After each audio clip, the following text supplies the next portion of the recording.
सादर प्रणाम सभी लोगों को। जैसा कि मनीष सर ने कहा कि आप हमें जिम्मेदारी दे रहे हैं पटपटगंज, तो सबसे पहले मैं आप लोगों से कह दूं कि आपने हमें टीवी वीडियो में बहुत देखा और सेलिब्रिटी के रूप में देखा। अब मैं आपका जनप्रतिनिधि हूँ, कोई सेलिब्रिटी नहीं हूँ। आपको जब भी मुझसे मिलना हो, जो भी मुझसे बात कहनी हो, आप एकदम खुलकर मुझसे कह सकते हैं। तो मैंने से बहुत सारे लोगों से जिससे इस समय मिलता जा रहा हूँ, तो जी मैंने आपको वीडियो में देखा, अब मैं आपके सामने हूँ, अब वीडियो में देखने की कोई जरूरत नहीं है। दिल्ली में ही मेरे 7 IAS ऑफिसर हैं पिछले 25 साल की अपने शिक्षा कैरियर में। मगर अगर सिर्फ IAS ऑफिसरों को देखूं तो मेरे पास हिंदुस्तान में 1300 IAS ऑफिसर हैं, मतलब सिर्फ IAS ऑफिसर। बाकी तो IRS और IPS इनकी तो मैंने कभी अपना वो गिनती ही नहीं की। और शिक्षा एक ऐसी चीज है जो किसी भी समाज, आप जब भी किसी समाज का इतिहास पढ़ेंगे तो आप आज ही देखिए दुनिया में जितने देश परेशान हैं उनकी शिक्षा व्यवस्था ही परेशान है। आप कोई ऐसा मुल्क नहीं पाएंगे जहां शिक्षा व्यवस्था अच्छी हो और मुल्क परेशान, तो संभावना ही नहीं है, क्योंकि शिक्षा का संबंध आदमी के मन से है। जानवर जो है वो ट्रेन किया जा सकता है, उसको शिक्षा नहीं दी जा सकती।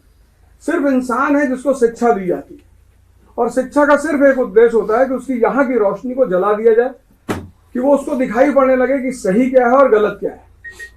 तो अगर हम इस कार्य को कर ले गए, जैसे कि 1947 में जब भारत पैदा हुआ तो सबने एक सपना देखा, और ऐसा नहीं कि ये देश पैदा हुआ तो ऐसे कोई देश नहीं था।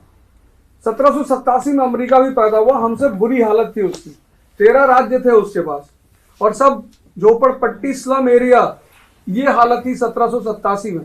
लेकिन उन्होंने अपनी शिक्षा पर ध्यान दिया और 1945 में विश्व की शक्ति बन गए। और राजनीति में जो है वो जनता ही राजा होती है। मैं तो आपका प्रतिनिधि हूं।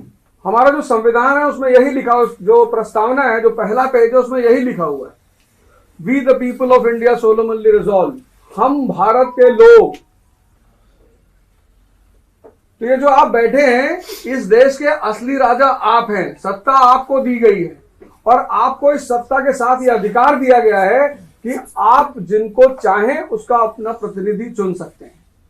आप अभी मुझसे मिल रहे हैं, 1 दिन से 2 दिन से मिल रहे हैं, और आप मेरे बारे में बहुत कुछ सुनेंगे। सुनकर कोई राय मत बनाइएगा, मैं अच्छा हूं, बुरा हूं, आपके लायक हूं, नहीं हूं, या आप मुझसे मिलकर ही राय बनाइएगा। और अगर आपको लगेगा कि इस आदमी को विधानसभा में पहुंचाना चाहिए